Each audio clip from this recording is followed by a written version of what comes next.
স্মরণকালের ভয়াবহ দাবানলের কবলে যুক্তরাষ্ট্রের ক্যালিফোর্নিয়া অঙ্গরাজ্য বিরান ভূমিতে পরিণত হয়েছে মাইলের পর মাইল এলাকা। শীতকালে এমন ভয়াবহ দাবানল এখন পর্যন্ত কেউ দেখেনি। এর মধ্যে হাজার হাজার ঘরবাড়ি অবকাঠামো পুড়ে গেছে, মারা গেছে বেশ কয়েকজন। আগুনে এখন পর্যন্ত কয়েক বিলিয়ন ডলারের মূল্যের সম্পদের ক্ষয়ক্ষতি হয়েছে।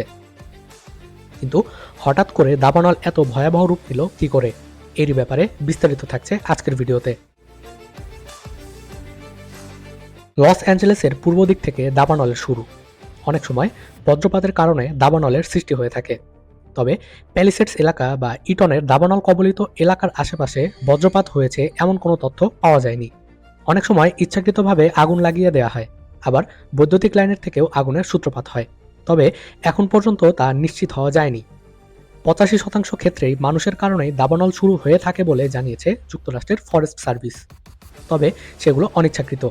গত কয়েক দশকে মানুষের দ্রুত নগরায়ন ও প্রকৃতির গভীরে বসতি স্থাপনকে এই দাবানলের জন্য দায়ী করা হয়। ক্যালিফোর্নিয়ার ইতিহাসে সবচেয়ে বড় দাবানলের 8টি গত 5 বছরে হয়েছে। এবার আসছি দাবানল এত ভয়াবহ রূপ নিল কিভাবে।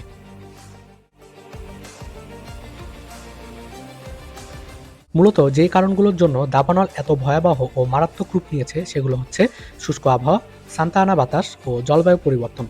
এবারের শীতকাল ক্যালিফোর্নিয়ার দক্ষিণ অঞ্চলের জন্য অস্বাভাবিক ব্যতিক্রম শুষ্ক।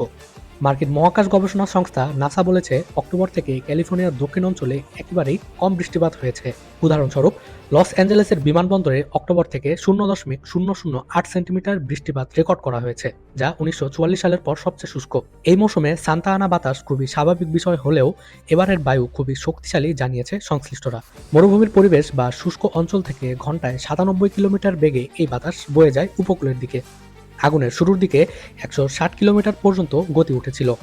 ক্যালিফোর্নিয়ার দক্ষিণ অঞ্চলের শুষ্ক অঞ্চল থেকে এই বাতাস উড়ে আসে, আর এই বাতাসকে দাবানল ছড়িয়ে পড়ার বড় কারণ বলে মনে করা হচ্ছে। এরই পাশাপাশি বিশ্বজুড়ে জলবায়ু পরিবর্তনও এই দাবানল সৃষ্টির অন্যতম বড় কারণ।